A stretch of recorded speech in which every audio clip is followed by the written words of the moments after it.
¿Qué nos da la tierra?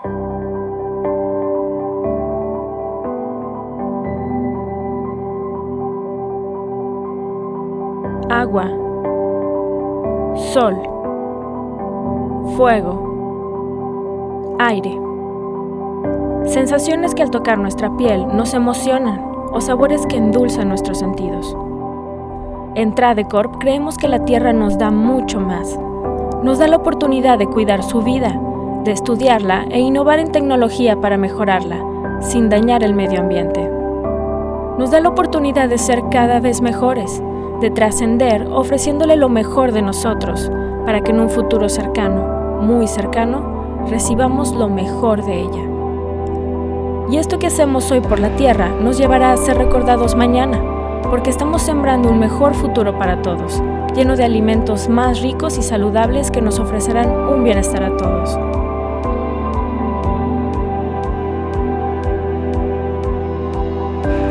Tradecorp, cosecha lo que siembras.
ustedes el doctor Prometeo Sánchez García, del Colegio de Postgraduados. Él recibió su doctorado en la Universidad Rusa de la Amistad de los Pueblos en Moscú y ha desarrollado una vasta labor de investigación, difusión y formación de recursos humanos de alto nivel en México.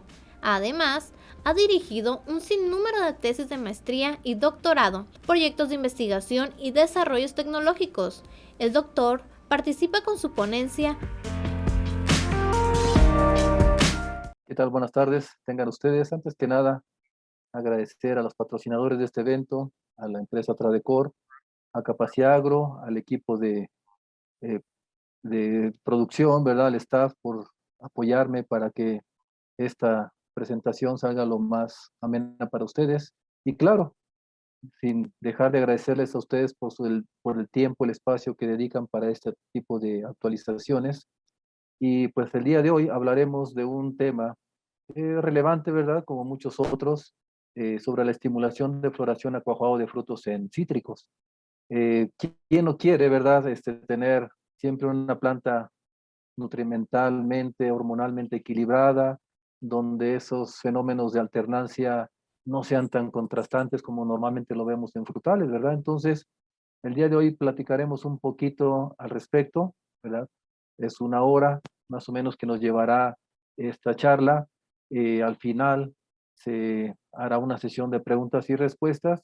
Y pues quiero enviarles también un cordial saludo a todos ustedes donde nos están viendo, ¿verdad? Sé que están en México, en otros países, entonces espero que todo esté bien con sus familias, con ustedes en estos tiempos de pandemia. Y pues vamos a trabajar un poquito y vamos a dar inicio entonces. La temática propuesta para el día de hoy, pues hablaremos un poquito de los aspectos generales sobre la floración y cuajado de frutos en cítricos. Hablaremos, ¿verdad?, una manera también de estimular a las plantas a través de la nutrición y cómo compensar esos desbalances que a veces podemos ver nutrimentales, hormonales por estrés abiótico, cómo podemos regularlos a través de la bioestimulación. Si pudiéramos nosotros agrupar los principales estados fenológicos o estadios, ¿verdad?, fenológicos en el cultivo de cítricos, podríamos diferenciar algunas etapas. El día de hoy, como su nombre lo dice, hablaremos de la estimulación de floración a cuajado de frutos, que es una etapa, todas las etapas son críticas, finalmente, ¿no? Entonces, pero nos vamos a enfocar básicamente a estas dos etapas, que es desde floración hasta el amarre o cuajado o cuaja, como dicen en algunos países, del fruto, en este caso de cítricos. Pues bien, yo creo que cuando hablamos de los factores que puedan afectar a la floración, el cuajado y desarrollo del fruto, pues podemos hablar que pues es multifactorial, vamos a decirlo así. Primeramente, pues depende mucho de la genética, ¿verdad?, de la especie. Cuando hablamos de cítrico, pues estamos hablando no solamente de naranjas, estamos hablando de limón persa, de limón mexicano, mandarinas, etcétera, etcétera, ¿no? Toronjas. Entonces depende mucho de la genética de cada especie, cómo va a reaccionar a, a la señalización, al estrés, para que pueda ocurrir o no una floración más temprana o más tardía. El ambiente, pues es algo de lo que nosotros estamos acostumbrados a hablar mucho, ¿verdad? Ahorita con el cambio climático decimos que tenemos que aprender nuevamente a regular el comportamiento de las plantas en base no tanto a las fechas del calendario, sino en base a las condiciones ambientales que se presentan en nuestros cultivos. Vemos que el cambio climático, ¿verdad? Pues en algunas zonas llueve más que en otras condiciones previas. Vemos, por ejemplo, que hay sequía, alta radiación, ¿verdad? Como ocurre en muchos países. Entonces, eso finalmente es un estrés que puede hacer que la planta reaccione y se comporte de manera diferente, fenológicamente hablando. La nutrición también es un factor muy importante, ¿verdad? Para promover la floración, el cuajado y desarrollo del fruto. Y bueno, yo creo que toda la maquinaria hormonal, que es lo que hace que la planta, ¿verdad?, se autorregule también, es muy importante. De eso platicaremos más adelante. Y los metabolitos que la planta pudiera estar generando.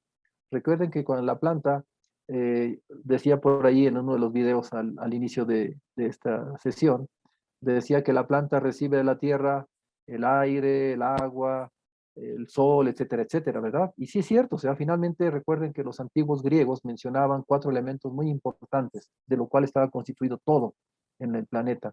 Y decían el aire, el agua, la tierra y el sol. Y se digan, estos siguen actuales. ¿Por qué? Porque pues el sol, ¿qué es? Es la energía lumínica que utilizan las plantas para posteriormente, ¿verdad?, llevar a cabo el proceso de fotosíntesis. Y para que esto ocurra, tenemos que tener clorofila, hojas verdes, en este caso, ¿verdad? Clorofila A, clorofila B. ¿Qué más? Tiene que haber un intercambio gaseoso, tiene que tomar el CO2 del aire, ¿ya? Por eso decían que el aire también era muy importante. El agua, ¿ya? Un elemento fundamental para cualquier ser vivo, y el suelo. Ellos decían la tierra, en este caso estamos hablando del suelo donde se encuentran los nutrientes que son principalmente pues los catalizadores para echar a andar toda esa maquinaria, ¿verdad?, fisiológica en la planta, y que esa energía lumínica finalmente se traduzca en ¿qué? En una energía química.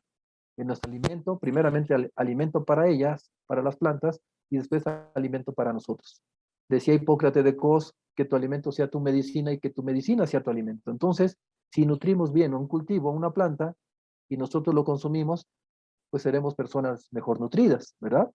Entonces les decía que los metabolitos que las plantas generan, pues es gracias a todo a esto que acabo de mencionar. La planta toma energía lumínica, CO2, agua, ¿verdad?, nutrientes que catalizan y forman su principal alimento, que le llamamos metabolitos primarios. Esos metabolitos primarios, pues son 3, ustedes los conocen: proteínas, carbohidratos y lípidos. O podemos decir proteínas, azúcares y grasas, si quieren llamarlo de esa manera. Entonces son los fotosintratos, que normalmente le llamamos fotoasimilados, son los metabolitos primarios. De estos metabolitos primarios, la planta puede generar metabolitos secundarios. ¿Para qué utiliza la planta metabolitos secundarios? Pues para protegerse de condiciones adversas. Por ejemplo, estamos hablando de ácidos fenólicos, terpenoides, taninos, alcaloides. Entonces son compuestos que la planta normalmente genera para protegerse. De ahí que están de moda los inductores de resistencia, ¿verdad? Hacer que la planta se proteja solita contra diferentes tipos de estrés. Y bueno, eso es tema de otra charla. Pero el día de hoy nos vamos a enfocar básicamente a 2 factores, ¿ya? Los factores nutricionales y los factores hormonales, cómo inciden en la estimulación, en la floración hasta cuajado de fruto. Entonces, vean, dependerá mucho de la disponibilidad de los carbohidratos que tenga el cultivo, así como de la capacidad de sumidero, ¿verdad?, de los órganos, o normalmente llamamos órganos de demanda. Entonces, vean, si la disponibilidad de carbohidratos es baja, pues ¿qué vamos a tener? Pues cuajado reducido, tamaño de fruto escaso.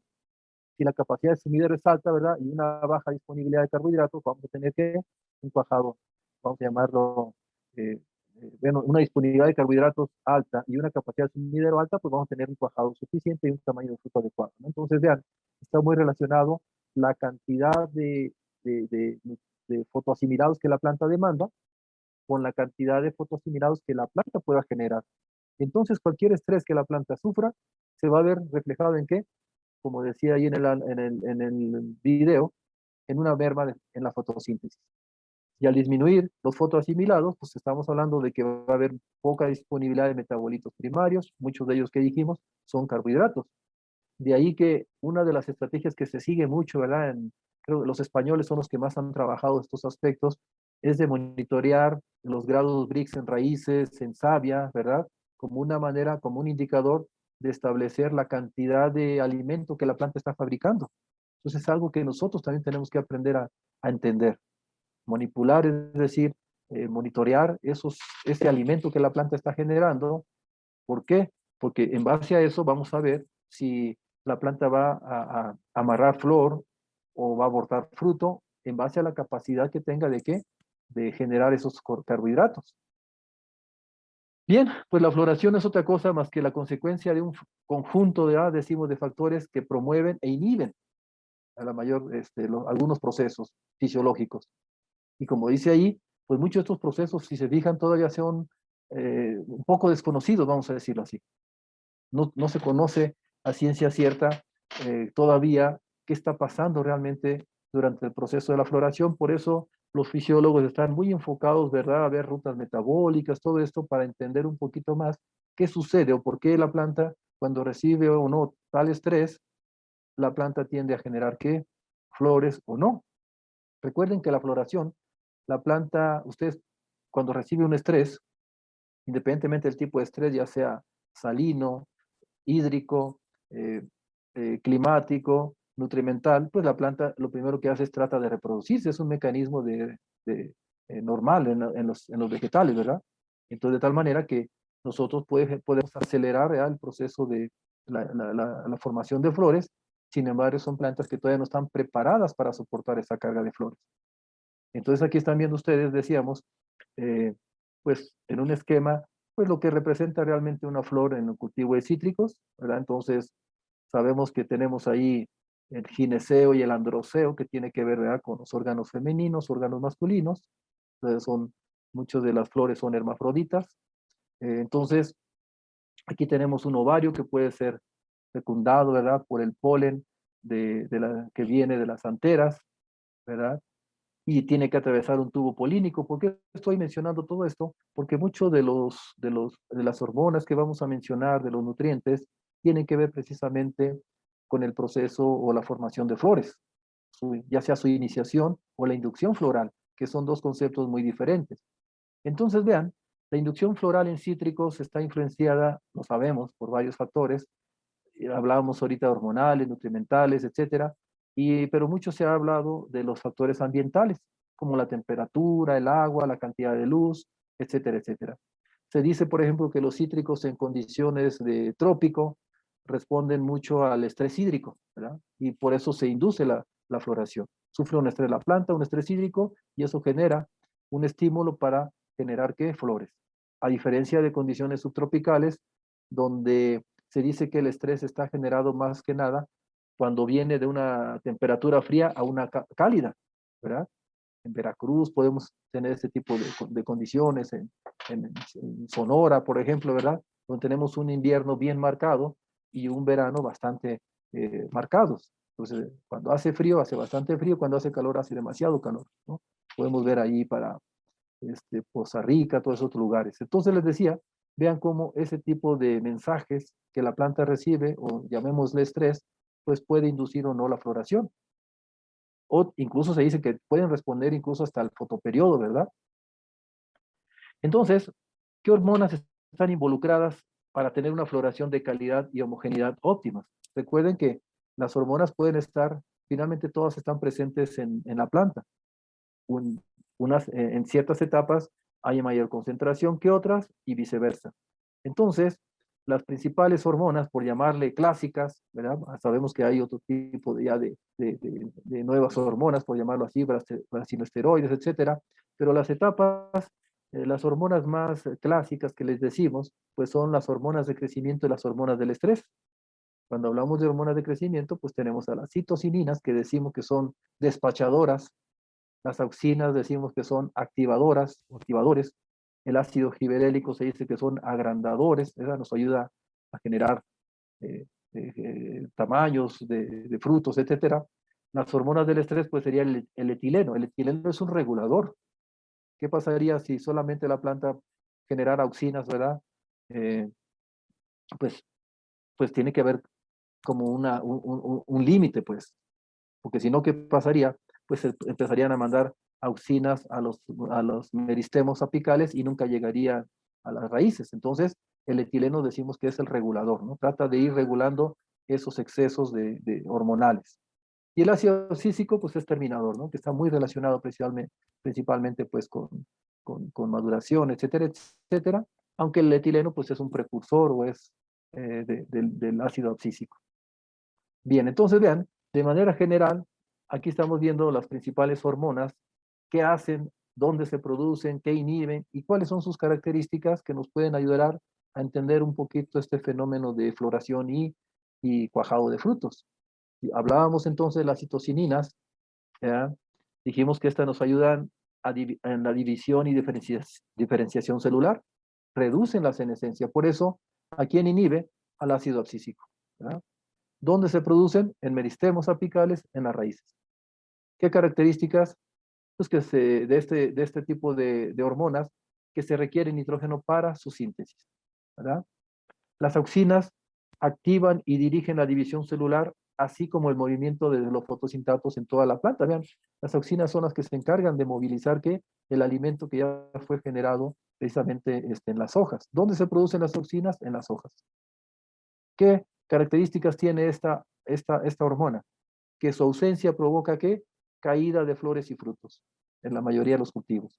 Entonces ya estamos hablando entonces que la auxina es una hormona que está muy relacionada con el tema del día de hoy, ¿verdad? Es una hormona que está relacionada con la falta de esta hormona o un bajo, vamos a llamarle así, aporte de este tipo de hormonas, pues puede evitar, ¿verdad? Tener una buena floración o un buen desarrollo de frutos. ¿Qué más? El aumento de las auxinas causa, al contrario, ¿verdad? Dormancia de yemas vegetativas y reproductivas. También el exceso de auxinas en frutos activa ¿qué? Al etileno y el ácido abscísico, lo que hace que maduren más prontamente los frutos, ¿ya? Entonces vean, tenemos que ir regulando pues a la planta, hormonalmente hablando, y para eso tenemos que estar en campo, tenemos que ver cómo la planta está respondiendo a los diferentes tipos de estrés. El ácido giberélico se dice que estimula el crecimiento y el alargamiento de las células, incrementa el efecto sumidero.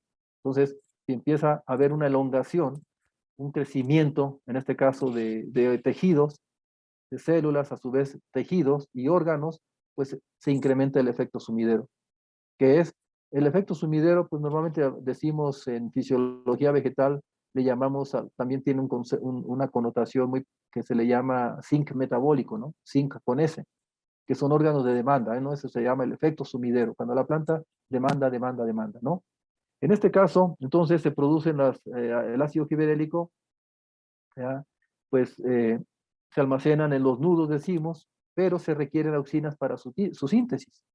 Entonces, vean cómo están relacionadas las hormonas entre ellas. ¿A quién inhibe? Ácido abscísico y al etileno. Entonces son enemigos, por llamarlo así. ¿Qué dice? El ácido giberélico, su ausencia también puede ocasionar ¿qué? Aborto de flores y también de frutos. Entonces el ácido giberélico reduce el proceso de maduración y mantiene los tejidos más, le llamamos, se avejentan menos rápido, es decir, son más juveniles, más vigorosos, ¿verdad? A través del ácido giberélico podemos generar esas características. Y bueno, tenemos entonces, dijimos también a las hormonas del estrés, que es el etileno y el ácido abscísico. El etileno, pues no es otra cosa más que un gas que las plantas producen, que dijimos, para regular el movimiento de las hormonas. Entonces, dijimos que no puede la planta solamente producir auxinas, sino también tiene que haber una autorregulación. ¿Ya? ¿Qué dijimos? Excesos de una hormona te puede generar problemas y para eso la planta trata de autorregularse y por eso decimos que el etileno es el regulador dentro de la planta. Además de que señaliza la madurez reproductiva e inicia la floración y fructificación gracias a esta hormona. ¿Dónde se produce? En las células, inhibe auxinas. ¿Qué pasaría si no tenemos etileno? Pues todos los fotosintatos, dijimos, irían a los meristemos apicales, ¿no? Ya no irían a raíces. Por eso dijimos que el etileno es un regulador, ¿verdad? Estimula el crecimiento del ácido abscísico, bueno, están muy relacionados. Dijimos que es precursor finalmente del ácido abscísico. El exceso causa madurez prematura y muerte celular.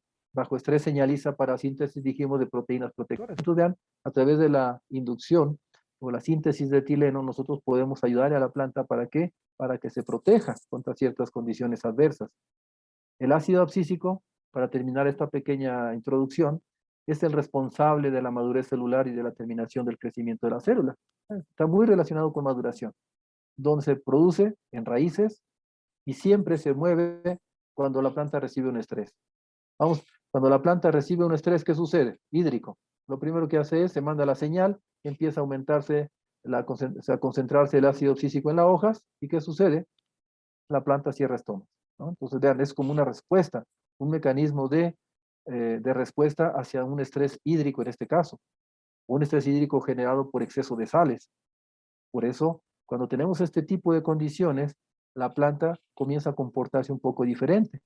Por eso vamos a hablar mucho de la bioestimulación y vamos a ver que las hormonas, ¿ya?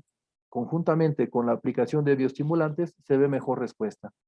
Recuerden que las hormonas sintéticas que normalmente aplicamos a la planta, finalmente como es un compuesto sintético, ya de entrada, la simple aplicación de una hormona a una planta es un estrés. Entonces, si lo combinamos con aminoácidos, algas marinas, entonces muchas veces vemos mucho mejor respuesta. ¿Por qué? Porque la planta, el estrés, ¿ya?, se ve minimizado y eso hace que la planta funcione mejor, aún en condiciones adversas para ella, ¿no? Entonces dijimos que el ácido abscísico, lo que normalmente sucede, ¿verdad?, es trata de cerrar estomas para no deshidratarse en condiciones de estrés hídrico, ya sea por falta de agua, exceso de sales en el suelo, ¿ya? ¿Qué más? Pues inhibe la división celular en el follaje, pero no en las raíces. Entonces vean, cada hormona, finalmente, al igual que nuestro organismo, ¿verdad? Las hormonas están haciendo su trabajo dentro de nuestra fisiología. Lo mismo ocurre con las plantas, ¿verdad? A nivel interno. Cuando hablamos de la inducción floral, se dice que no es otra cosa más que un evento fisiológico donde los brotes ya se definieron, ¿verdad? Entonces, forman estructuras temporalmente le llamamos definidas, brotes vegetativos, florales, mixtos, eso lo podemos ver muy claramente en cítricos y en algunos otros cultivos, ¿no? En el mango, por ejemplo. Por eso en mango hay que tener mucho cuidado cuando se hace la inducción floral o la iniciación floral, por llamarlo así. Entonces, ya ven que usamos mucho nitrato de potasio, nitrato de amonio. ¿Para qué? Para estimular o acelerar, vamos a decirlo así, ya la floración. ¿Por qué? Porque muchas veces si tenemos la yema, si no está bien diferenciada y aplicamos este tipo de productos, ¿qué sucede? Si la yema todavía estaba vegetativa, perdón, si todavía no estaba diferenciada y aplicamos nitrógeno en este caso, ya se forma nitrato de potasio, normalmente ya que manejamos concentraciones de 2 hasta 4% incluso de nitrato de amonio o nitrato de potasio. ¿Y qué sucede? Si la célula, si la yema aún no estaba diferenciada, no estaba, como dicen los productores, negra, hinchada, pues lo que genera son brotes vegetativos. Entonces, tener cuidado con ese aspecto. Por eso, muchas veces se recomienda pues estar observando al microscopio, ¿no? Ya que la yema está diferenciada, ya que vemos ahí el embrión, en este caso floral, pues ahora sí podemos acelerar el proceso de floración. Y siempre lo que estamos buscando son ventanas, ¿ya? Sobre todo cuando exportamos cultivos de este tipo, son cultivos de agroexportación, pues siempre estamos buscando ventanas, ¿verdad?, para ingresar a los mercados con un mejor precio. Y a veces resulta contraproducente, porque en vez de tener brotes florales, ¿ya?, o reventar las yemas o tener brotes florales, tenemos brotes vegetativos. Entonces, vean, esto es muy importante en cítricos porque en función de la distribución, es decir, de los brotes que tengamos, pues va a depender la carga que tengamos de flores en cada uno de ellos. Por ejemplo, naranjo, pomelo, limones, si se fijan, los brotes mixtos es donde mayor carga tenemos de flores. En clementina, mandarinas, por ejemplo, podemos llegar a tener en las flores solitarias la mayor carga floral, vamos a decirlo así, ahí se concentra la mayor cantidad de flores. Pero, ¿por qué esto es importante? Porque también vean, aquí estamos viendo la aportación de diversos tipos de brotes a la cosecha. ¿A dónde ganamos en rendimiento? Entonces vean, por ejemplo, en el caso de naranjo dulce, donde se tienen varias flores con hojas, es donde tenemos mayor producción, vamos a llamarlo, de frutos, ¿verdad? Entonces, donde menos tenemos, pues es cuando tenemos varias flores sin hojas. Funcionalmente, ahí tenemos menos frutos, ¿verdad? Entonces, ahí es donde va a haber más, decimos, mayor cantidad de aborto. Entonces, vean, la iniciación floral, recuerden que la iniciación floral es diferente a la inducción floral, ¿no? La inducción floral, finalmente, es cuando ya tenemos el brote, ya tenemos el embrión floral y de ahí va a surgir una flor y posteriormente un fruto. Entonces, decía, la iniciación floral en cítricos se dice que está relacionada con el aumento de los niveles de poliaminas y amonio. Se dice que son poliaminas alifáticas, fenólicas, ¿verdad? Aminas fenólicas, y estas sustancias se generan durante periodos de estrés. Entonces, vean cómo la planta finalmente está sujeta al estrés para poder generar para que se pueda inducir la floración. Entonces, por eso les decía hace rato, cuando nosotros hacemos aplicaciones de nitrato de potasio, nitrato de amonio, ¿verdad? Podemos ayudar a generar ese estrés y se acelera o se induce la floración. Entonces se dice que en las primeras etapas de desarrollo hasta la floración, que sería la iniciación floral, ¿verdad? El árbol utiliza las reservas de nitrógeno del año pasado. del año anterior al que tenemos actualmente, ¿no? Y se dice que aproximadamente un 70 o un 80% de nitrógeno que aplicamos en el ciclo anterior, la planta lo va a utilizar, ¿ya? Hasta, llamémosle, hasta el inicio de la floración, iniciación floral. Por eso el tratamiento post cosecha es bien importante, todos los frutales. Recuerden que después de un estrés, después de una cosecha, la planta queda estresada. Por eso, en la actualidad, cuando ya tocamos el tema de bioestimulación, hablamos mucho del estrés post cosecha. Y el estrés post cosecha, ¿qué significa? Recuperar rápidamente a la planta. ¿Qué sucede cuando no recuperamos rápidamente una planta? Es decir, tuvimos una alta producción este año, el siguiente normalmente vemos que caen los rendimientos, ¿no? La famosa alternancia. Y eso tiene que ver precisamente con la cantidad de reservas que la planta pueda generar para poder soportar la carga floral o de frutos para el siguiente ciclo. Por eso les decía que en frutales se está llevando a cabo una estrategia de monitoreo del carbono, por decirlo así, analizando grados Brix, ya sea en hojas, raíces principalmente, ¿no? Y eso se está relacionando con rendimientos, con carga floral, eh, intensidad floral que le llamamos, o cuajado de frutos. Entonces, ¿por qué? Porque muchas veces, si la planta está agotada, ¿ya? No ha generado suficiente alimento para soportar la siguiente floración o la siguiente cuajado de frutos, ¿qué sucede? Aunque tengamos un buen clima, aunque hagamos una buena nutrición este año, aunque hagamos un buen manejo del riego, la planta finalmente va a terminar que, como está agotada, va a terminar por agotarse, perdón, por eliminar flores y frutos. Entonces, vean, el nitrógeno decimos que no solamente favorece la iniciación floral, sino también mejora la calidad del fruto, ustedes lo saben. Yo he visto que muchos fruticultores le tienen pavor al nitrógeno. No, no, no, es que estamos llegando con mucho nitrógeno a la fructificación, ¿verdad? Entonces, recuerden que la planta sigue consumiendo nitrógeno aún en llenado de fruto. Entonces, pero aquí tenemos que diferenciar, ¿verdad? ¿Qué nitrógeno estoy aplicando? ¿Amoniacal o nítrico? Porque el nitrógeno amoniacal compite ¿con quién? Con calcio, magnesio, potasio y con algunos micronutrientes. Entonces, vean, el exceso de nitrógeno amoniacal nos puede generar un desbalance en la planta, un desbalance nutrimental. Y vemos reflejado, pues, en aborto de fruto, una mala firmeza, pocos sólidos solubles totales, etcétera, etcétera, ¿no? Entonces, pero es por el tipo de nitrógeno que normalmente utilizamos. Entonces, el nitrógeno amoniacal hay que cargarlo más hacia la etapa vegetativa. El nitrógeno nítrico lo cargamos más hacia la etapa de fructificación, ¿verdad? Y en floración, pues tratamos, claro, de bajarle al nitrógeno y tratar de utilizar preferiblemente, pues también nitrógeno nítrico. ¿Verdad? ¿Para qué?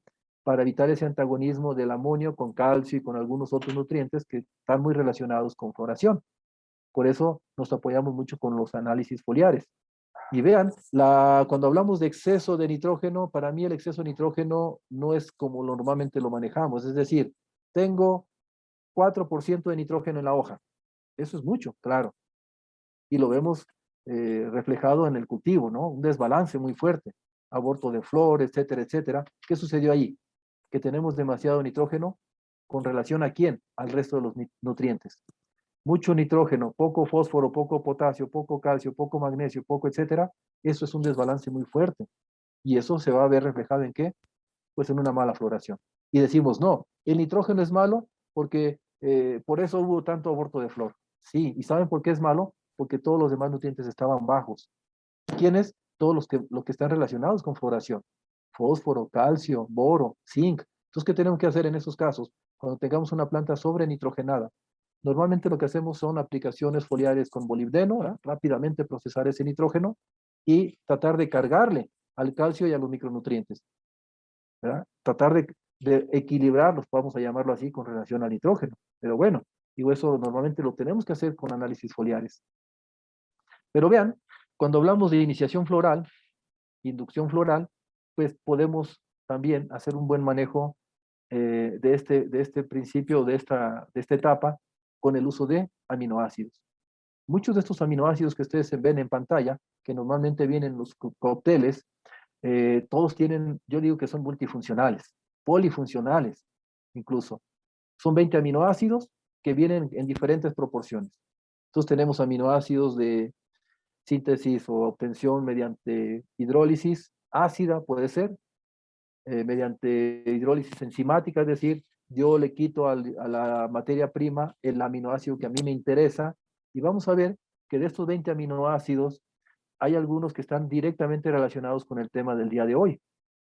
Vean, por ejemplo, tenemos aminoácidos que les llamamos alifáticos, como la glicina, leucina, que contribuyen a qué? Intervienen en la polinización y fecundación floral. Entonces están muy relacionados con la floración, ¿verdad? La leucina, ¿qué hace?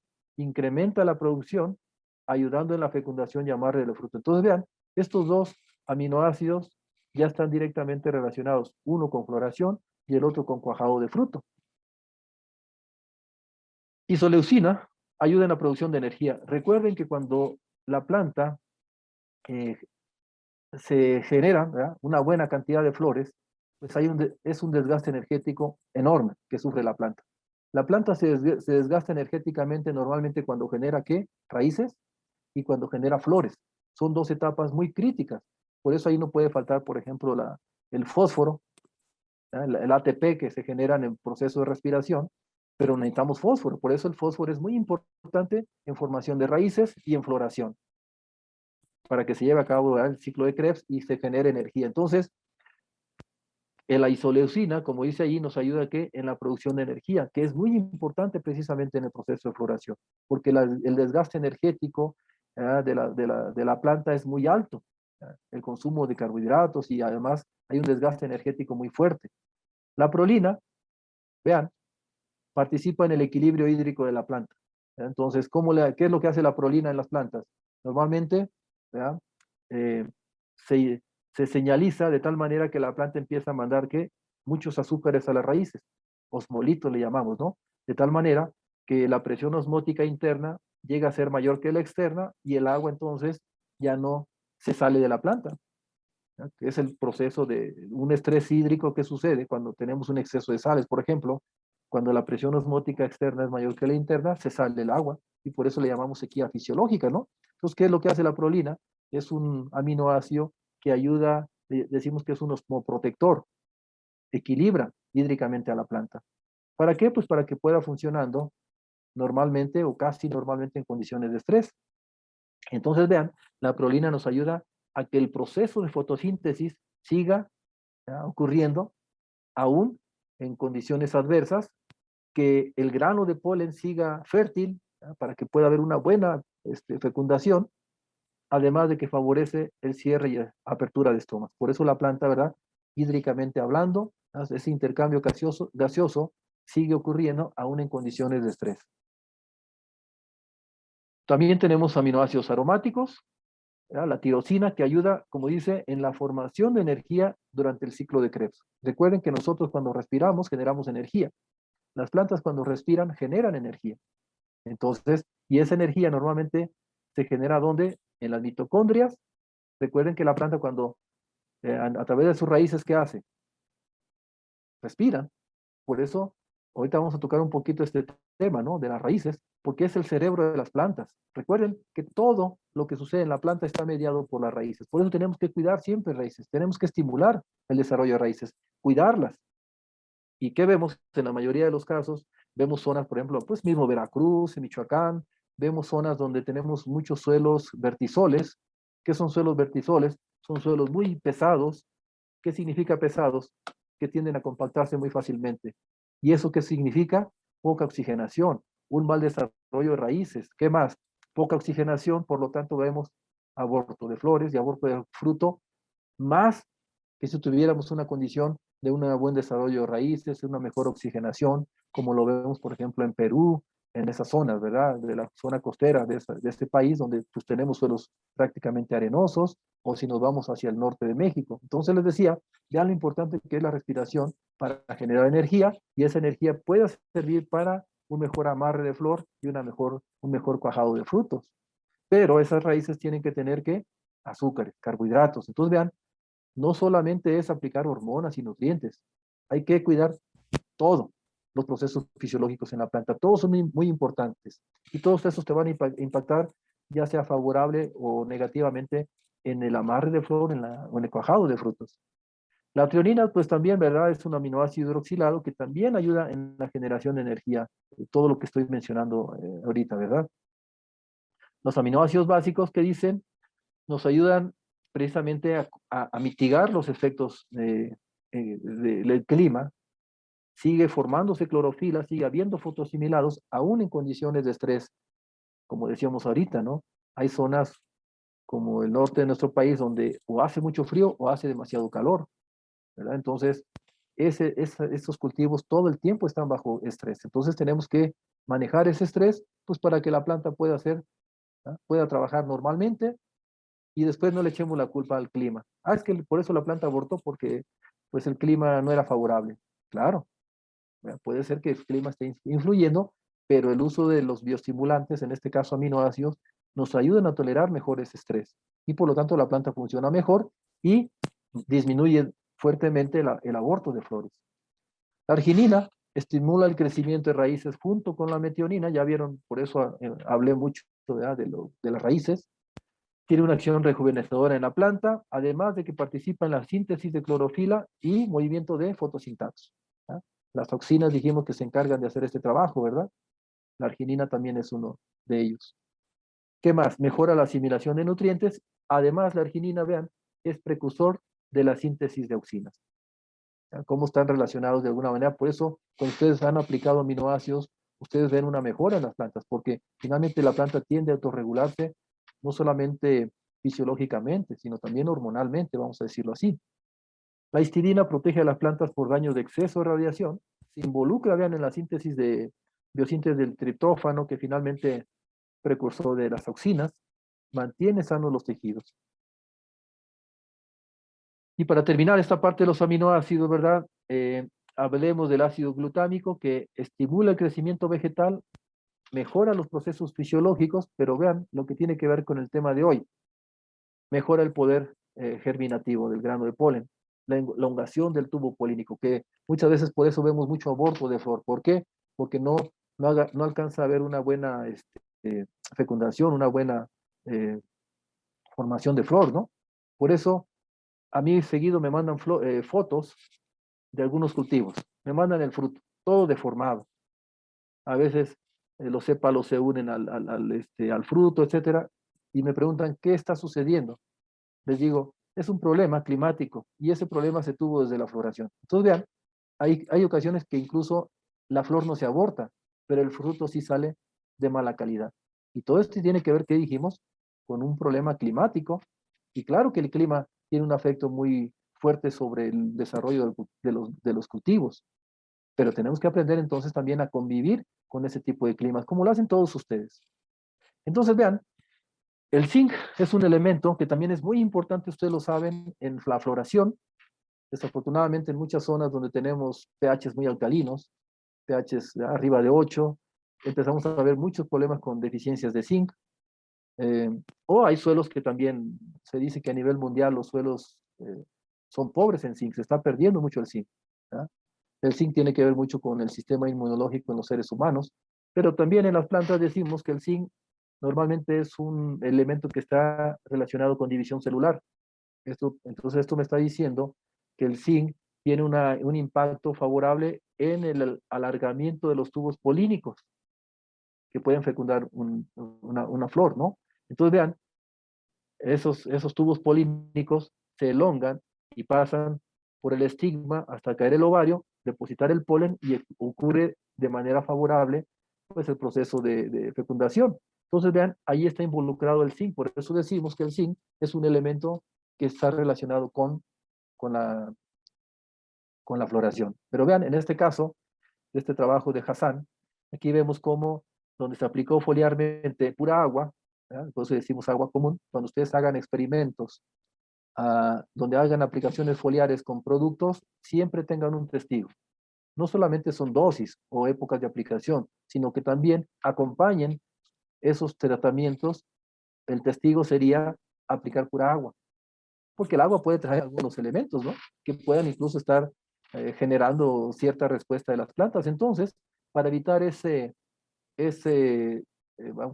error, pues normalmente utilizamos agua.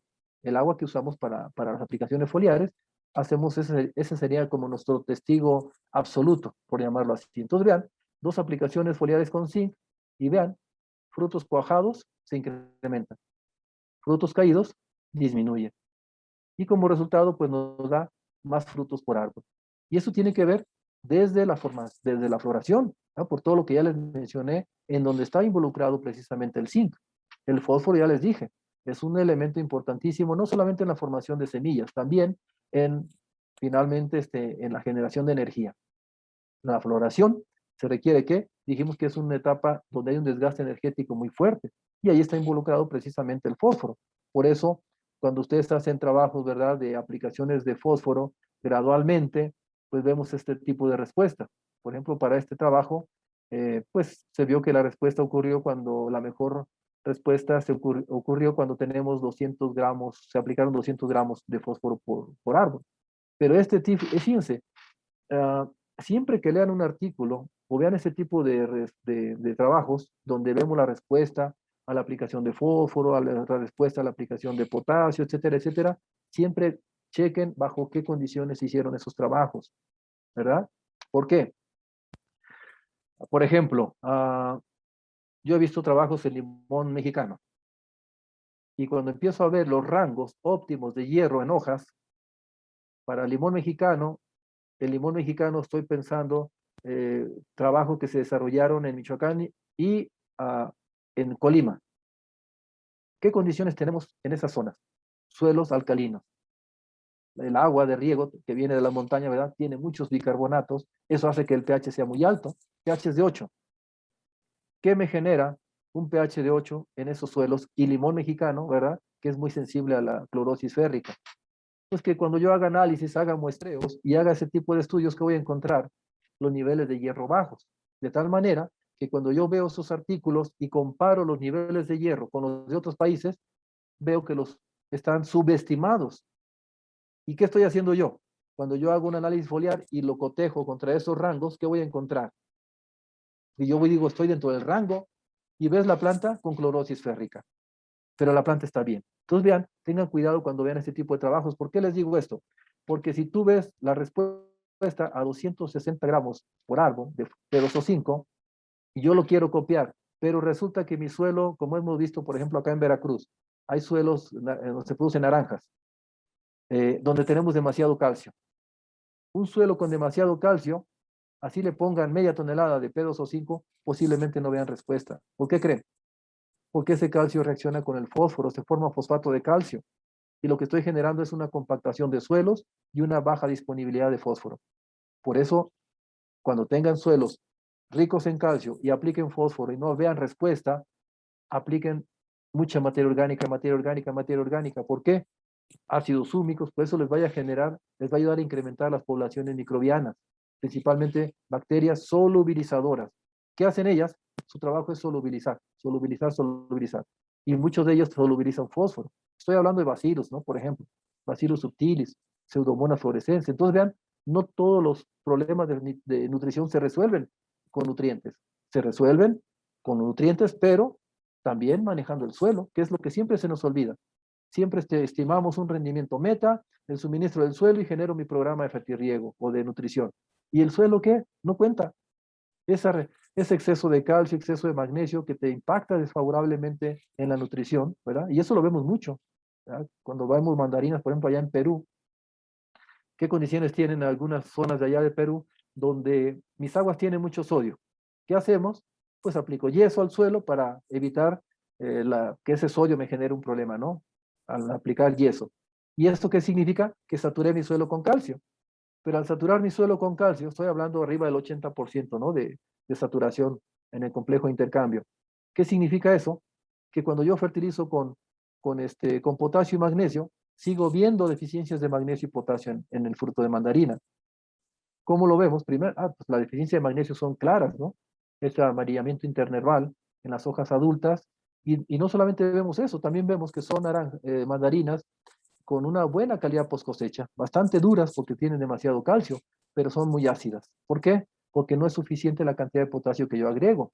Por eso vean, aquí les decía que cuando vean este tipo de trabajos, aquí solamente esto lo estoy poniendo en pantalla para que vean lo importante que es el potasio en ciertos eventos fisiológicos, en diferentes etapas fenológicas del cultivo, ¿no? Entonces vean que finalmente el potasio es un elemento que se dedica a que se mueve a los fotoasimilados que se generan en la hoja. Yo digo que decimos que es un translocador de azúcares, un translocador de carbohidratos, ¿no? Entonces, todo el alimento que se genera en la hoja, sí es cierto, puede moverse con las auxinas, pero también el potasio es un elemento que se encarga de mover ¿qué? Ese alimento a flores, a raíces, a frutos, órganos de demanda. El calcio, ustedes lo saben, es un elemento que no puede faltar nunca en cítricos, por muchos factores. El calcio te da elongación de raíces, ¿verdad? Te ayuda a promover el desarrollo de raíces. ¿Qué más te da el calcio? Se dice que el calcio también está relacionado, al igual que el zinc, en la elongación del tubo polínico, ¿verdad? Para fecundar una flor. Entonces, vean, el calcio es un elemento que no puede faltar de ninguna manera, sobre todo en cultivos de alta, que generan mucha flor. Cítricos, aguacate, papayo, mango, todos ellos que generan mucha flor, no puede faltar, ustedes saben, ni el calcio, el zinc, el boro y el fósforo, ¿no? En términos de nutrientes. Vean, por ejemplo, la falta de calcio, como dice ahí, en naranjo, puede generar, ¿qué? Caída de fruto. Es decir, tenemos ahí, empieza a formarse el frutito, empieza a haber una cuaja y de repente por falta de calcio cae. Y eso pasa en muchos cultivos, ¿eh? A mí me ha tocado ver cómo la falta de calcio, ya tenemos el fruto formado y todo, ¿verdad? Tanto que nos desgastamos para tener un frutito cuajado y de repente la falta de calcio hace que caiga. Justo ya casi llegando a maduración puede llegar a caerse, ¿ya? Por falta de calcio.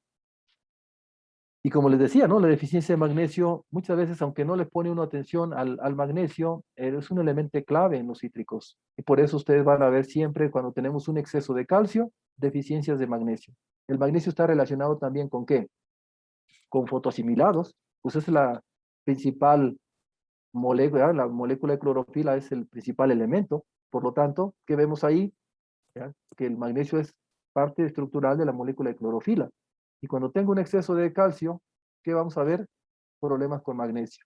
Y seguimos aplicando magnesio y no vemos respuesta. Ahí lo que hay que hacer es saturar, ¿verdad? Hacer enmiendas con magnesio, tratar de equilibrarlos en el complejo de intercambio en el suelo y hacer aplicaciones foliares. Eso nos va a llevar años, pero hay que hacerlo, ¿verdad? Entonces les decía, el magnesio está muy relacionado también con ¿quién?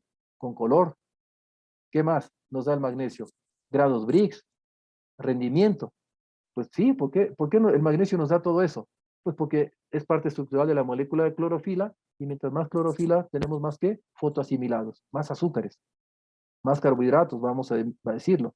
Entonces vean, por eso mientras más alimentos me genere la planta, mayores rendimientos, más grados Brix, ¿verdad? E incluso está muy relacionado con el color de los frutos. No solamente el potasio. El boro, por ahí hay unos trabajos clásicos de la doctora Lobat, ¿verdad? De la Universidad de California, en Riverside, donde habla cómo el boro es tan importante, ¿verdad? En la floración, tanto para cítricos como para aguacate y muchos otros cultivos, ¿no? Ella ha trabajado más en cítricos y aguacate. Entonces el boro es un micronutriente de suma importancia, sabemos, en la floración. ¿Por qué? Porque es el que nos da la viabilidad, la fertilidad del polen. Un polen viable, pues hay mayor probabilidad de que ese ovario sea fecundado y me dé un buen fruto, ¿ya? Entonces aquí estamos viendo aplicaciones foliares con boro, me da pues mayor, el boro también es un elemento que le llamamos ¿qué? Translocador de azúcares, ¿no? Muchas veces vemos que el fruto no tiene suficiente grados Brix o sólidos solubles totales y pensamos que es potasio, ¿no? También puede ser un problema que tengamos con el boro, ¿no?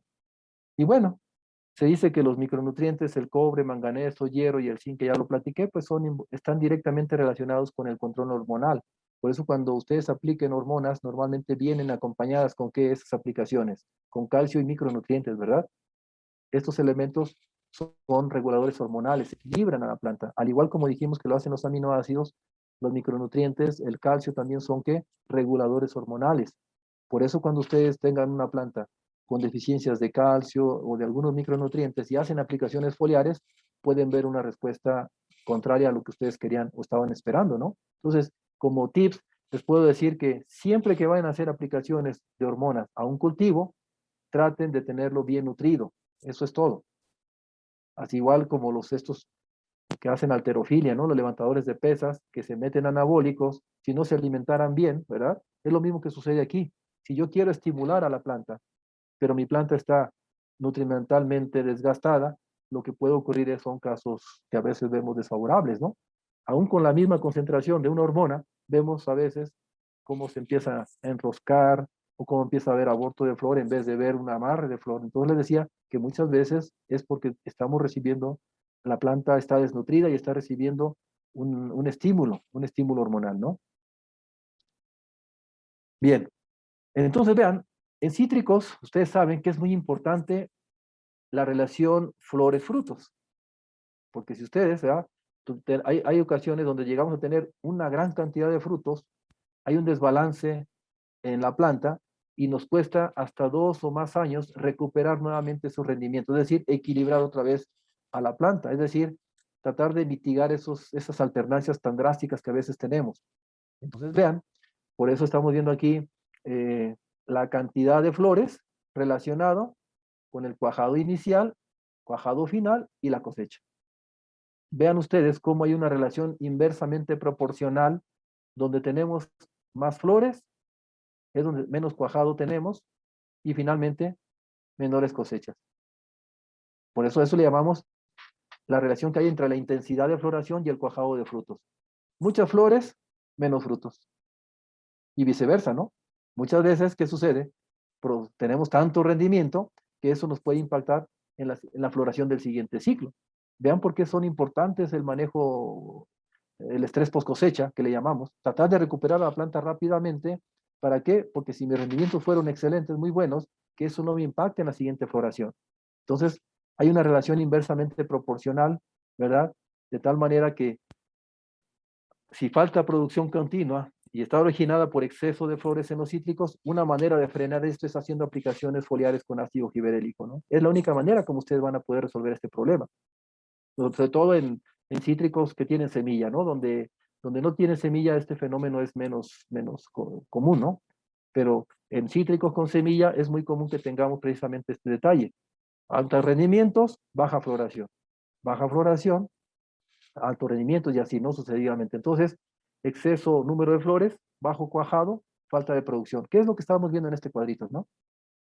Vean, a mayor cantidad de flores, menos cuaja y por lo tanto menos rendimiento. Entonces, una manera de frenar este fenómeno es haciendo aplicaciones de ácido giberélico para resolver este problema. Entonces, vean nuevamente aquí, aplicación de ácido giberélico sobre el rendimiento de mandarino, número de frutos por árbol, peso de fruto, kilogramos por árbol. Entonces, para frenar eso dijimos, ¿verdad? Vean, se hacen aplicaciones de ácido giberélico y podemos incrementar el número de frutos por árbol y el peso de frutos y los rendimientos. Vean, por ejemplo, aquí en este caso para mandarino, con 5 miligramos por litro, partes por millón, ¿verdad? De ácido giberélico, fue suficiente para alcanzar alcanzar este objetivo, ¿no? Y como dice aquí, ese tratamiento se hizo cuando se tenía el 90% de las flores y habían perdido los pétalos, ¿no? Es el momento, también el momento oportuno de aplicación. Por eso yo los invito a que ustedes hagan pruebas en sus diferentes zonas de producción de cítricos. ¿Por qué? Porque a través de eso ustedes pueden ir armando un programa de manejo o de estimulación de cítricos, ¿ya? Para evitar, dijimos, esos eventos contrastantes que le llamamos alternancia, ¿no? Precisamente por un desgaste en la planta. Vean nuevamente aquí, relación entre el número de flores y frutos con su tamaño y la cosecha en árboles de mandarino. Vean, mientras mayor cantidad de flores tenemos, menor peso por fruto. O mientras mayor cantidad de frutos por árbol, menos peso por fruto. Entonces, tenemos que llegar a un término medio, decimos, ¿no? Por eso muchas veces ya tenemos que hacer un raleo, que le llamamos, que puede ser mecánico, puede ser químico, como vamos a ver ahora, con el uso de auxinas, ¿no? Sintéticas. Entonces, vean nuevamente lo que les decía, aquí se ve más claramente esto que decíamos, relación entre el número de frutos por árbol y el tamaño medio de naranjo dulce. Vean, mayor cantidad de frutos por árbol, pues disminuye el tamaño. Y esto es característico en los frutales, ¿no?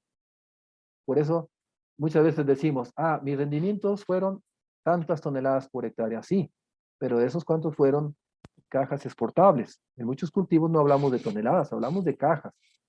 kilos exportables, no tanto de rendimiento, porque puedes tener miles de frutos, pero todos muy pequeñitos. Entonces, vean, para ir redondeando, se dice que el cuajado no es otra cosa más que la transición, ¿verdad?, del ovario a fruto. Es decir, el ovario finalmente es el que nos va a dar el fruto, ¿no? Entonces, esa fecundación del ovario hasta la formación de un frutito que le decimos, pues recibe el nombre de cuajado. Entonces, se dice que este cuajado está basado principalmente en la división celular, síntesis hormonal, y se requiere, que dijimos, también una gran cantidad de energía. Ven lo importante que es recuperar una planta después de una cosecha fuerte, ¿no? Uno dice energía, que está relacionado pues con carbohidratos. Por eso les decía que si ustedes puedan estar monitoreando los grados Brix con cualquier refractómetro, puede ser ocular, puede ser digital, si pueden medir los grados Brix tanto en el extracto celular de peciolo, ¿verdad? Incluso en los pedúnculos, que serían esta parte, ¿no? Los pedúnculos pues es lo que une, vamos a decir, al tallo o la hoja con el fruto. El peciolo pues es lo que une a la rama con la hoja, ¿no? Entonces, si ustedes pueden monitorear allí los grados Brix y además pudieran estar monitoreando los grados Brix en raíces, eso te puede ayudar a entender qué tan desgastada está tu planta. Y si está muy desgastada, tenemos que recuperarla y normalmente se hace dándole de comer, agua y bioestimulación, aminoácidos, algas marinas, etcétera, etcétera. Entonces, vean, las gibberelinas endógenas son las que principales responsables del cuajado del fruto en los cítricos, ¿ya? Entonces tenemos que hacer aplicaciones para aumentar, ¿qué dijimos? El, el efecto sumidero, ¿no?, de los frutos. Y ahí es donde entran, pues, todo esto que ya estuvimos mencionando de los nutrientes, ¿no? Aquí Agustí, él separa el cuajado entre cuajado inicial y cuajado final. El cuajado inicial, él le llama al porcentaje de ovarios que reanudan el crecimiento después de la antesis. Recuerden que antesis se deriva de la palabra griega que significa floración, ¿no? El cuajado final, porcentaje del número de flores que forman finalmente un fruto. ¿Ven? Entonces, lo que me interesa finalmente no es el cuajado, sino el cuajado final. Ya ven que hay mucho aborto que le llamamos o pérdida de fruto fisiológica. Entonces aquí están viendo ustedes también, vean, cuando el fruto crece muy lentamente, ¿verdad?, cuando hay un aporte muy lento de carbohidratos, cuando el fruto está creciendo muy poco, hay menor amarre de fruto. Allí ustedes van a ver caída de frutos, ¿verdad? Aquí se ve claramente, ¿verdad?, abscisión de frutos en porcentaje contra la tasa diaria de crecimiento. Mientras más lento crece el frutito, ¿verdad?, que lo vemos allí que está amarrado, entre comillas, mientras más lento sea su crecimiento, ¿qué significa? Mayor porcentaje de aborto. Entonces hay que acelerar, ¿verdad? Esa, llenado de fruto. Primeramente, pues la hoja tiene que estar generando carbohidratos, ¿ya?, fotosimilados. Y después tenemos que retraslocarlos. Ahí tiene mucho que ver el mismo potasio, ¿verdad? Que más las auxinas, que son movedoras de los fotosimilados. Entonces, vean, para eso se hacen trabajos de este tipo donde se ha visto que la aplicación foliar con auxinas de síntesis, ¿verdad?, le llamamos aplicaciones exógenas, ¿no?, de auxinas sintéticas, pueden ayudar a qué? A un mejor cuajado de fruto. Vean aquí, por ejemplo, se trabajó con estos auxinas de síntesis, ¿verdad?, sintéticas que le llamamos, de vía exógena, 2,4-D, diclopror, fenotiol y TPA, ¿no? Entonces vean cómo aquí se reduce la caída de frutos precisamente con la aplicación de este tipo de enzimas. Y como les decía, vean, esto ya lo platiqué anteriormente, la compactación de suelos te genera un problema muy fuerte en las raíces y por lo tanto puedes tener mayor cantidad de caída de flores y frutos. Aquí se ve claramente, esta foto la tomé por allá una ocasión en Apatzingán, en Michoacán, ¿verdad? Y pues pareciera que esto es normal, decimos, esto es aborto, es normal, ¿no? Son un aborto de fruto fisiológico, caída fisiológica, ¿no?, que le llamamos. Sí, al igual que en aguacates, decimos, es normal que tire la flor, pero es normal, sí, pero no hasta ciertos niveles. Entonces tenemos que cuidar ese equilibrio en las plantas. Entonces, normalmente los ácidos húmicos nos permiten de alguna manera a poder mejorar estas condiciones. Imaginen esos suelos vertisoles que vemos en Veracruz, en Michoacán, en Colima, en muchas zonas donde se producen cítricos. Vean, son pobres en materia orgánica, por eso vemos esa falta de agregación, ¿verdad? Vean, son suelos bastante pesados, ahí tenemos, vean, poca respiración, incluso hasta se llega a observar la cola de cochino, ¿no? Porque son suelos tan duros que la raíz de sostén, ¿no? Vamos a decir, que va hacia el interior del centro de la tierra, ¿verdad? Pues llega un momento en que se topa con, a veces hasta con, ¿cómo le llamamos? Este suelo endurecido de petate y empieza a enroscarse. Y ya podemos ver incluso, y empezamos a ver plantas con menor desarrollo. Todo esto pues, finalmente se va a ver reflejado en se va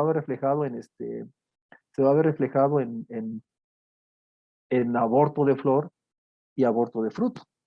Y para eso también, digo, nos puede ayudar el uso de las algas marinas. ¿Ya? Vean el uso de las algas marinas en la bioestimulación de cítricos. Aquí, por ejemplo, hay un trabajo donde se ve el rendimiento exportable acumulado de 3 temporadas de naranjos Fukumoto cuando se hicieron aplicaciones de Ascophyllum nodosum. Recuerden que tenemos 3 tipos de algas marinas, ¿verdad? Ya por ahí alguno de ustedes mencionaba que tomó una charla al respecto. Hay muchos tipos de algas, ¿verdad? Rojas, azules, eh, pardas, que son las que más utilizamos, que es Durbilea antártica, Eclonia máxima y Ascophyllum nodosum. Esta última es la que más utilizamos. ¿Para qué? Para generar cierta estímulo en las plantas que puedan tolerar ciertos tipos de estrés. Entonces, vean, aquí están viendo ustedes un trabajo que se hizo en naranjos con las aplicaciones de Ascophyllum nodosum. Entonces, vean ustedes cómo cuando se hicieron aplicaciones, bueno, aquí no se aplicó nada, aquí se aplicó en la etapa floración cuaje, cuajado de fruto, y aquí se hizo en la etapa floración, más otra aplicación en el cuajado de fruto, más otra aplicación en la caída fisiológica. Entonces vean, cuando se hizo la aplicación en la etapa floración y en el cuajado de fruto, es donde se vio mejor respuesta, ¿ya? Comparado con el testigo donde no se aplicó nada. ¿Ya? Y claro, todo esto tiene que verse con retornos.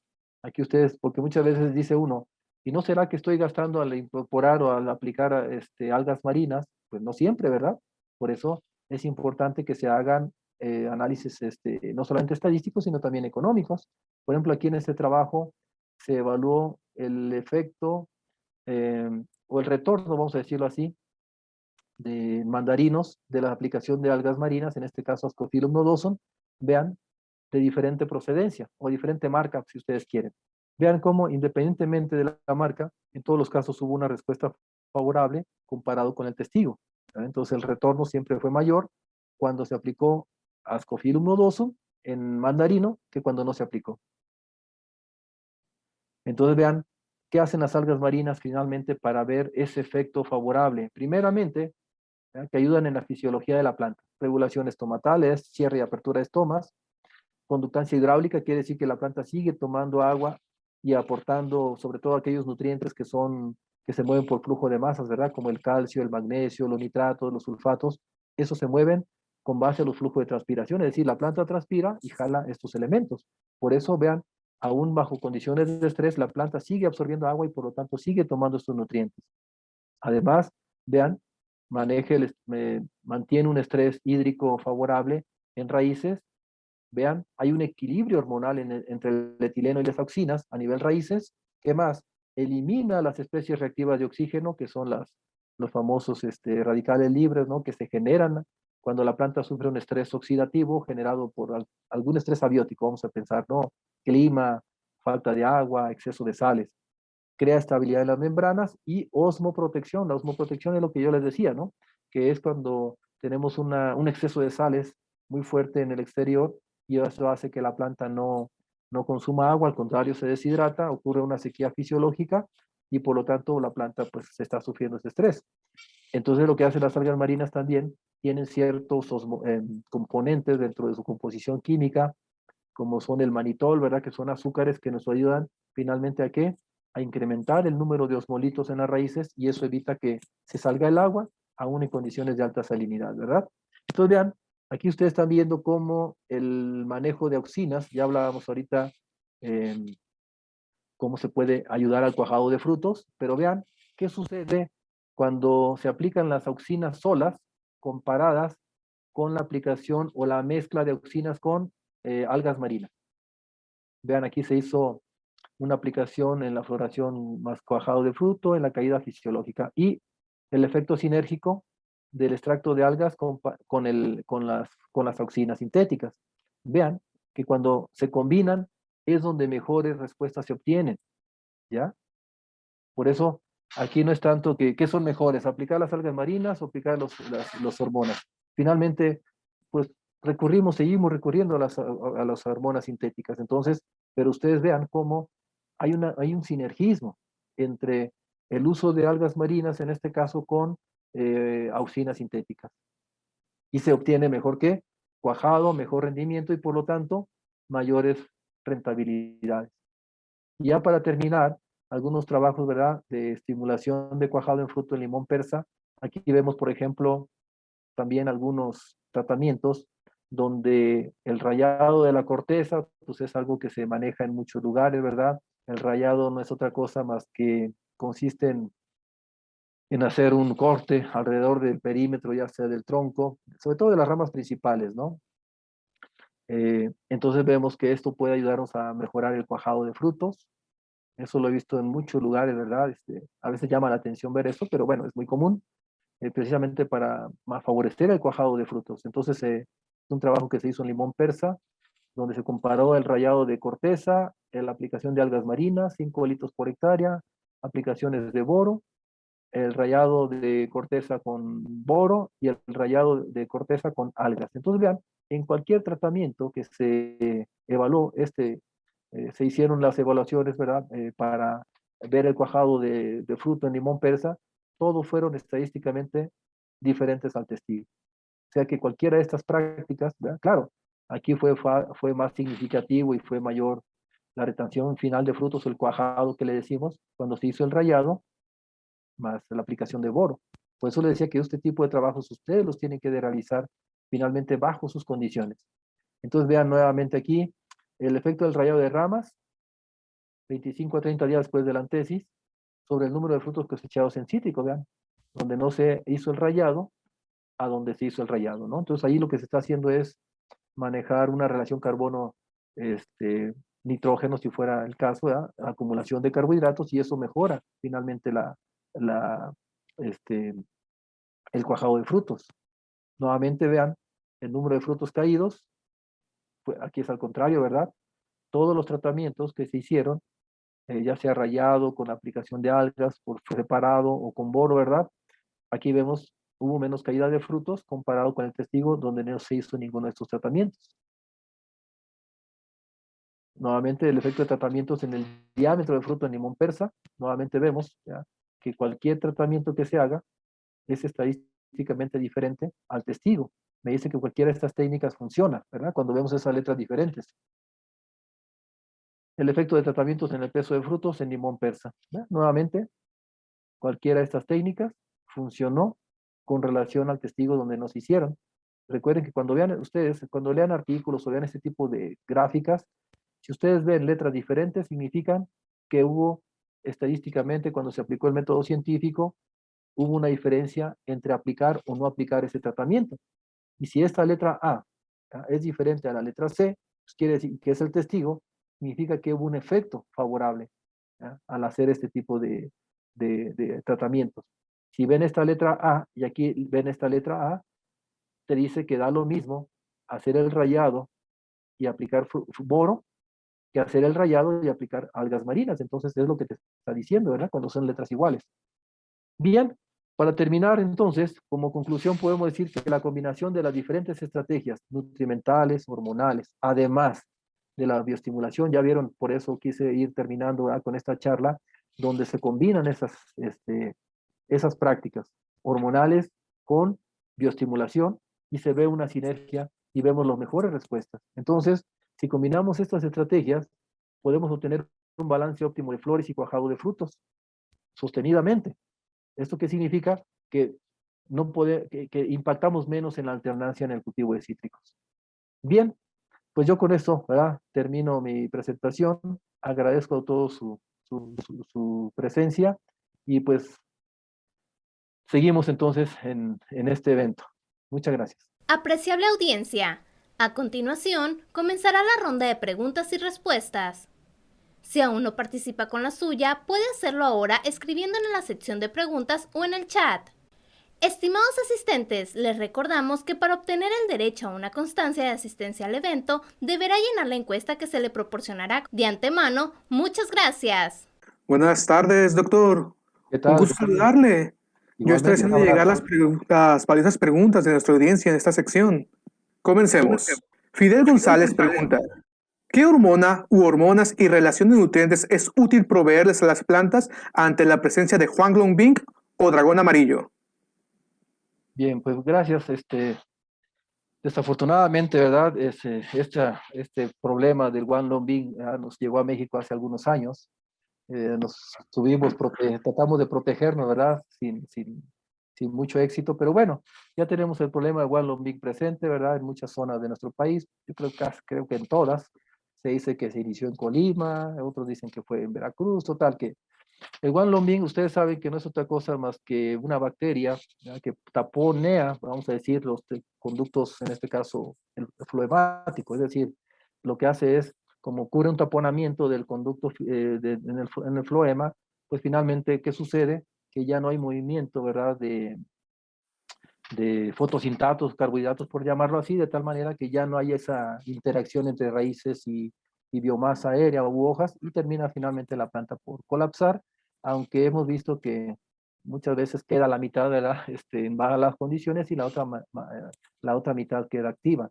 En estos casos, si quisiéramos trabajar ese aspecto de cómo tratar de seguir movilizando fotosintatos hacia las partes, bueno, que haya esa interacción, ¿no? Entre vía xilema, vía floema en las plantas, pues dijimos que las auxinas y el potasio, el boro son que movilizadores de fotosintatos. El problema es que si ya existe, oye, si existe una obstrucción, ¿ya? Por más que tú quieras movilizar, vamos a decir, el alimento que se genera en las hojas hacia, hacia las raíces, por decirlo así, pues eso va a terminar colapsando, ¿no? Entonces, más bien ahí lo que hay que hacer son eventos preventivos, como ustedes ya lo saben, y han escuchado muchas charlas seguramente de colegas fitopatólogos, de colegas entomólogos, ¿verdad? Enfocados a la citricultura. Entonces yo creo que eh, eh, productos como fosfitos de potasio, que son inductores de resistencia, quema silicio, todo lo que sea proteger a la planta, ¿verdad?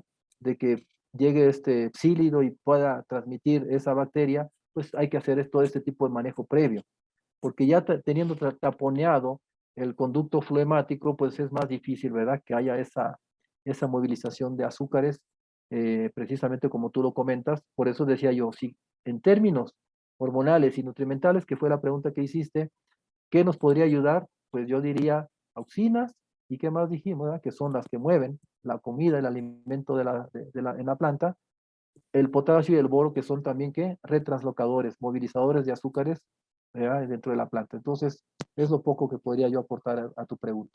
Muchas gracias. Muy bien.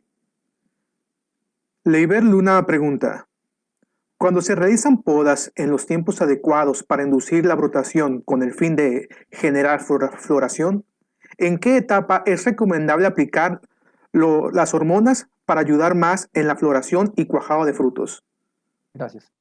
Sí, ahorita, antes de responder esta pregunta, normalmente en este tipo de seminario, ¿verdad? Como lo hemos hecho en otras ocasiones, como son tantas las preguntas, ¿verdad? Seguramente no vamos a contestar todas, pero afortunadamente tenemos el equipo de apoyo de Capacidad Agro, ¿verdad? A quien le agradezco. Ellos se encargan de recopilar las preguntas y posteriormente ellos me las envían, yo las respondo, ¿verdad? Se graban y se tienen en un podcast que después ustedes pueden escuchar la respuesta a todas sus preguntas. Así es de que no se desesperen si ven por ahí que nos alcanza el tiempo, ya no pude responder todas sus preguntas, ¿no? Entonces, en relación a lo que comenta, decíamos entonces que cuando queremos aplicar hormonas, ¿verdad? Pues tiene que ser finalmente de preferencia, dependiendo si es para cuajado, incluso dependiendo de la hormona, tú puedes hacerlo en la antesis, dijimos, o cuando hay algunos productos que se utilizan, sobre todo, ahí va a depender mucho qué es lo que quieres, ¿no? Si tienes demasiado fruto, ya dijimos que muchos frutos no es conveniente. Entonces allí normalmente lo que hacemos es hacer como un raleo químico. Entonces ahí se recomienda que apliques las hormonas normalmente cuando empieza a ver, cuando ya tienes el fruto cuajado, ¿verdad? Entonces, como hay tanto fruto cuajado y sabes que eso te va a generar frutitos muy pequeños, ahí puedes hacer un raleo químico o en este caso hormonal. ¿Qué más? Pero si lo que quieres es inducir o trabajar en floración, pues tienes que hacerlo previo a este evento. Es decir, cuando ya tienes brotes vegetativos bien desarrollados, que dijimos maduros. Les decía que en el caso del mango es muy fácil verlo. Creo que en naranjo también se ven las yemas, decimos, hinchadas, muy verdes, es un color verde bastante oscuro. Es el momento oportuno para tratar de inducir o acelerar en el caso de la floración, ¿no? Entonces, ahí va a depender mucho qué es lo que quieres. Si quieres hacer una inducción floral o quieres hacer un amarre de fruto. Entonces, sí tiene que ser previamente a cada uno de estos eventos, ¿no? A cada uno de estos estadios. Pero siempre tiene que ser previo. Y como les decía, hagan ustedes sus pruebas, ¿verdad? Yo creo que no pierden nada haciendo pruebas, por ejemplo, de épocas de aplicación y dosis de aplicación. Porque si no, muchas veces, ustedes lo saben, ¿verdad? Las hormonas se nos pasa un poquito la mano y ¿qué vemos? ¿no? Efectos contrarios a lo que queríamos. Entonces, yo siempre les recomiendo, ¿por qué? Porque tenemos condiciones diferentes. Vamos a pensar que yo tengo limón persa o limón mexicano. En Perú le llaman limón sutil, acá le llamamos limón mexicano, ¿no? Que es que usan mucho para el ceviche allá. Entonces, ¿qué vamos a ver? Allá tienen suelos arenosos, no tienen problemas de raíces, ¿verdad? Todo bien. Pero venimos acá a Colima, Michoacán, donde tenemos suelos bastante compactados, un pobre desarrollo de raíces, y dijimos que las raíces es el cerebro de la planta. Si yo aplico la misma dosis de la hormona en Perú, vamos a pensar que tengan la misma edad las plantas, aplico la misma dosis en Perú y acá en Michoacán, el limón mexicano, ¿verdad? Limón sutil allá que le llaman, puedo encontrar resultados diferentes. Por eso les decía que ustedes traten de hacer sus pruebas, ¿ya? De tal manera que ustedes puedan ir haciendo su propio paquete tecnológico del manejo hormonal de sus cultivos. ¿Por qué? Porque sus condiciones son muy diferentes. Y por eso en la literatura tú siempre escuchas que acá una dosis de 5 partes por millón fue poco y en otros países de repente ves que 5 partes por millón fue mucho. Entonces les decía que siempre traten de hacer sus pruebas para evitar este tipo de contradicciones, ¿no? Porque recuerden, las hormonas finalmente generan un estrés. Yo he visto, por ejemplo, una fuerte generación de flores en suelos compactados. ¿Por qué vemos mucha formación de flores cuando yo estimulo la floración en un suelo, en un cultivo que está en un suelo compactado? ¿Saben por qué? Porque recibe doble estrés. Finalmente el estrés hídrico ya es un estímulo para que la planta genere flores. Después venimos con una estimulación hormonal y ¿qué vemos? Las plantas se llenan de flores. Y uno dice que bueno, no, tiene que haber un equilibrio entre flores también y hojas. Demasiada flor tampoco es bueno. Lo que vemos es que termina abortando casi todo, ¿verdad? Entonces se llenan de flores, es más, a veces ni se ven siquiera las hojas, y ese exceso de flores, ¿ya? Es tanta carga o intensidad floral que dijimos que termina por haber menos cuajado y menos rendimiento. Entonces, tengan cuidado con todo esto que estoy platicando. Por eso les digo, hay que hacer pruebas, ¿verdad? Hay que hacer pruebas siempre, cuando trabajen con hormonas, ¿no? La siguiente pregunta. Claro, doctor. José Luis Martínez Carrillo pregunta, en mandarina se presentan frutos amarillos desde el cuajado y no cambian a través del desarrollo, mientras que otros en la misma planta están verdes. ¿Cuál puede ser la causa de este amarillamiento y cómo combatirlo? Sí, ahí depende muchas veces, dijimos, son factores genéticos, son factores ambientales o factores de manejo, ¿no? Ahí sí sería interesante ver, pero muchas veces vemos que también la intensidad luminosa puede impactarte, pero si estás viendo esa variabilidad de color en la misma planta, puede ser una cuestión hormonal, ¿verdad? Precisamente, puede ser una falta de potasio que también nos da el color, el magnesio, entonces te decía que sí, efectivamente sería interesante checar en qué condición te encuentras, porque no es normal tener esa variabilidad en la misma planta, ¿no? Donde tienes frutos verdes, frutos, entre comillas, ya maduros, entonces podría ser un problema hormonal, un problema climático, un problema nutrimental, cualquiera de los tres. Por eso sí, no es suficiente, ¿verdad? Con esa, solamente manifestar porque a mí muchas veces me mandan una foto y me dicen, ¿qué tiene mi planta? Si yo veo un solo fruto, no me dice nada. Si yo veo una sola hoja, no me dice nada, pero cuando yo empiezo a ver ya un patrón de distribución, y empiezo a ver que eso es generalizado, que ocurre en las ramas viejas, que ocurre en cierta parte del árbol, entonces eso ya me está dando ese patrón de sintomatología que me están manifestando las plantas, me puede dar mucho más información, ¿no? Entonces sí, para mí, que eso que comentas, pues puede ser un problema climático, un problema hormonal, un problema nutrimental, ¿no? Cualquiera de estos que mencioné. Desafortunadamente así son los diagnósticos, ¿no? Sí, a la siguiente. José Luis Soriano pregunta, ¿cuál sería la recomendación para inducir la floración de limón ante próximas bajas temperaturas? ¿Y cuál sería la recomendación para la floración después de una poda, hablando de productos hormonales y nutricionales? Bien, hormonales, pues ya dijimos que tenemos en el caso de las hormonas, tenemos las hormonas normales, convencionales, que dijimos que son citocininas, que dijimos son auxinas, son ácido giberélico, y tenemos las hormonas de estrés. Entonces ahí lo que hay que hacer es evitar la generación tanto de ácido abscísico como de etileno, ¿no? ¿Para qué? Para que no ocurra este fenómeno desagradable que no queremos, ¿no? Entonces en estos casos podrías utilizar precisamente, puede ser eh, auxinas, podría ser citocininas, ácido giberélico en diferentes proporciones, ¿verdad?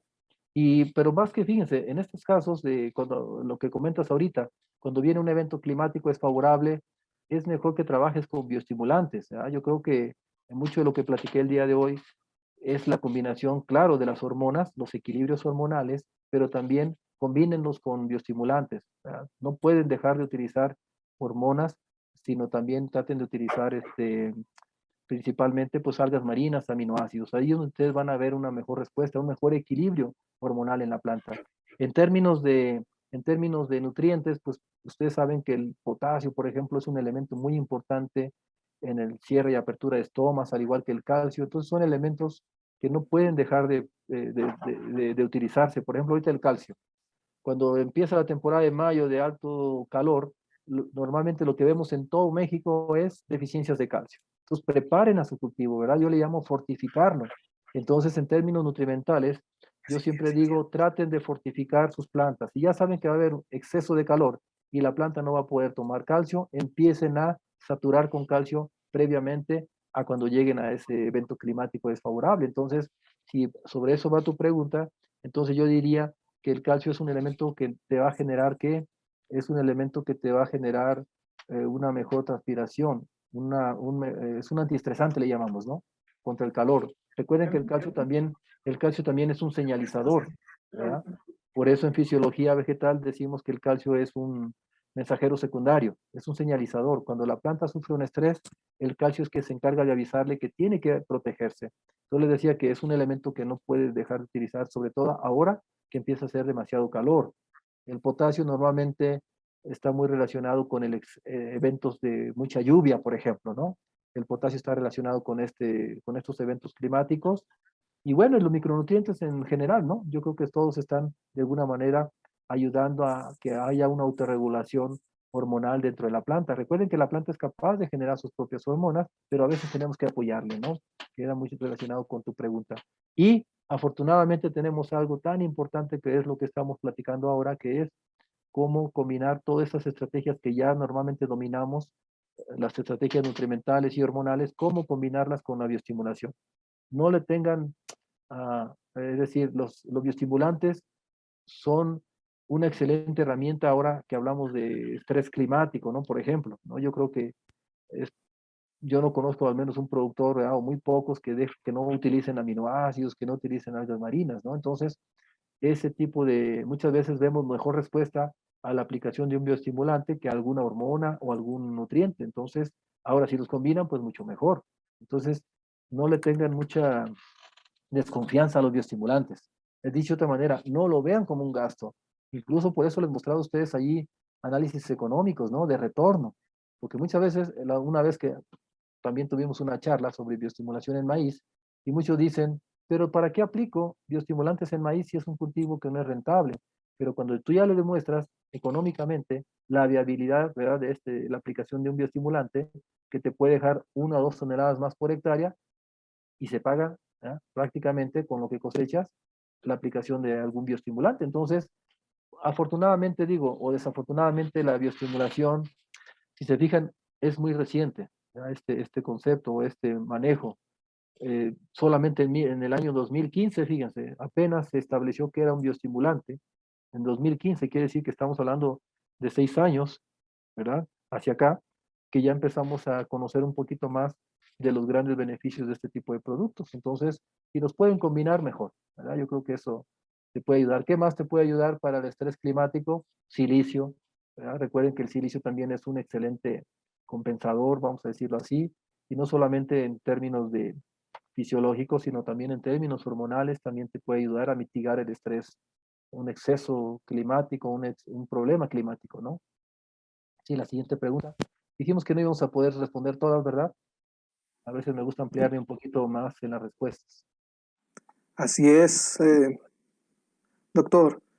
Por motivos de tiempo debemos finalizar con la sección de preguntas y respuestas. Como lo explicó el doctor Prometeo, todas sus preguntas serán resueltas en una sesión posterior. Muchas gracias.